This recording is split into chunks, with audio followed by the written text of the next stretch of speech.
My name is Emma. I'm 28 years old, and I live in a quiet little corner of Chicago called Lincoln Park.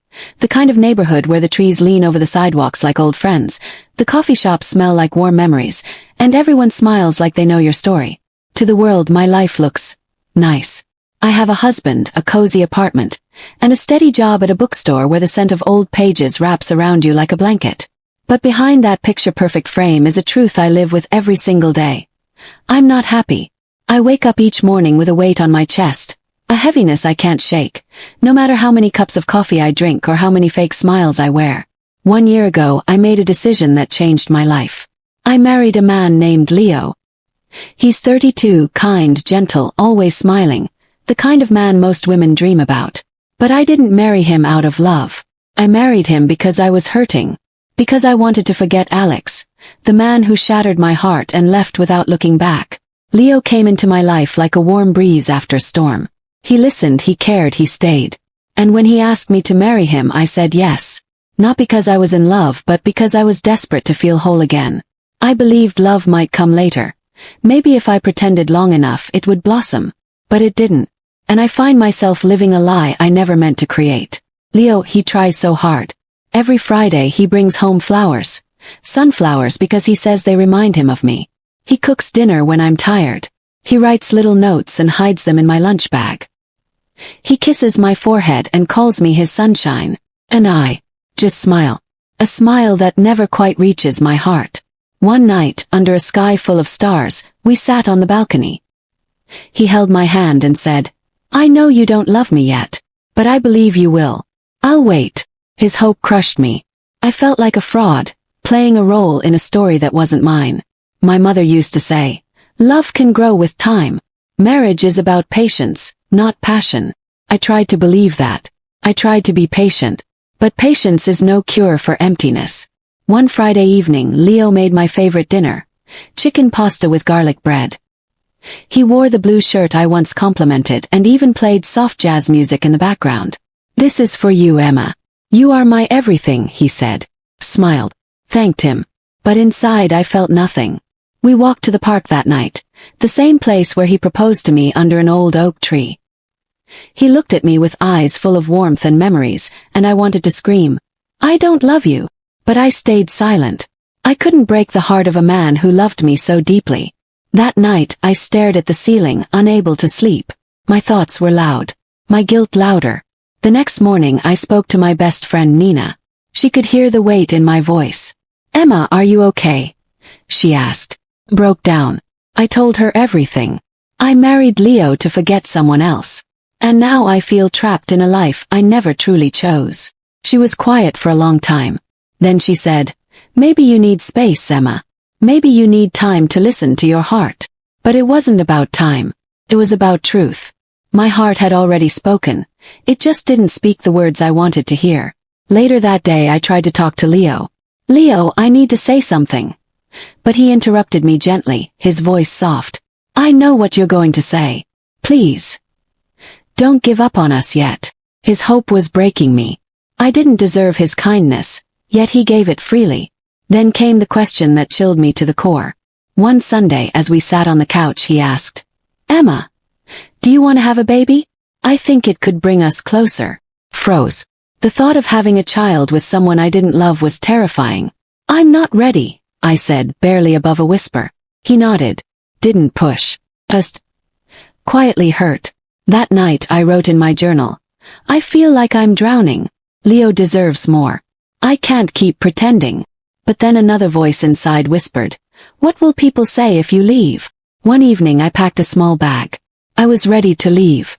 I stood by the door, looked at him sleeping, peaceful, content, and I couldn't do it. I put the bag down and sat on the floor, crying in silence. The next morning he kissed my cheek.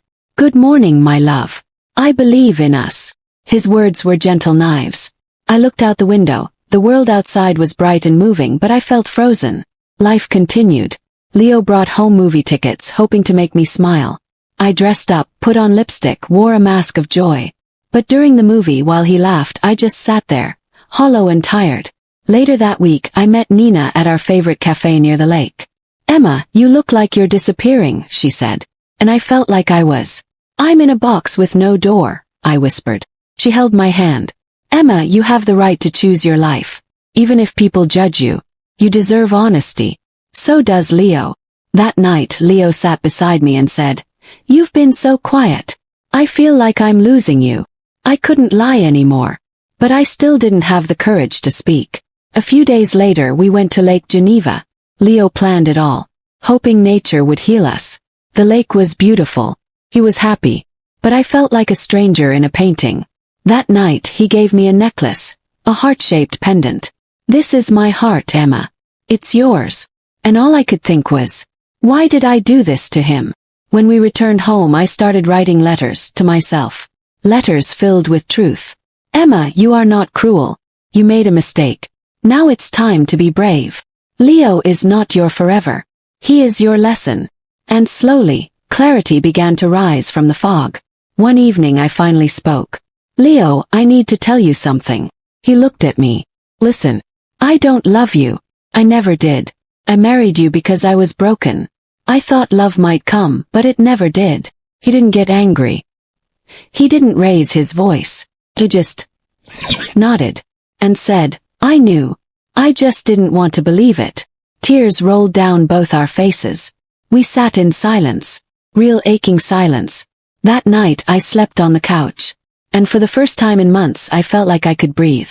A few days later I told Leo the first needed to move out. He nodded again. "I'm not angry, Emma. I'm just sad. But maybe this is what we both need."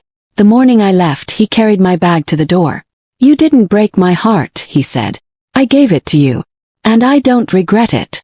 I stepped into Nina's car. I didn't look back.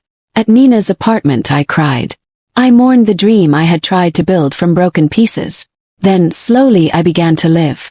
I walked by the lake. I signed up for a writing class. I met people who didn't know my past, only my presence. One night I wrote in my journal, "I lost love before I found it. But now I'm finding myself." Leo texted me weeks later. "Hey Emma, just wanted you to know I'm okay. I joined a cooking class. I hope you're well." Smiled. Replied, "Hi Leo. I'm in a writing class. It's helping me too. Wishing you peace." We didn't speak again. But that final goodbye felt kind. Months passed. I found a small studio apartment. Painted the walls. Bought flowers. Drank coffee by the window. One day, I found the necklace he gave me. I placed it in a box with a note. "Thank you for your kindness. I couldn't wear it, but I'll never forget it." Seasons changed. So did I. And one night, I looked in the mirror and saw a woman who was no longer lost. Just learning, healing, beginning again. This isn't a perfect story. But it's mine. And if you're listening, if you've ever felt like me, trapped in a life that doesn't feel like yours, I want you to know something. You're not alone. It's okay to make mistakes. It's okay to walk away. It's okay to choose yourself. Be honest. Be brave. Your heart knows the truth. Thank you for listening to my story. If this touched you, please like, comment, and share. There are more stories coming. Stories that don't hide the tears, stories that help us heal.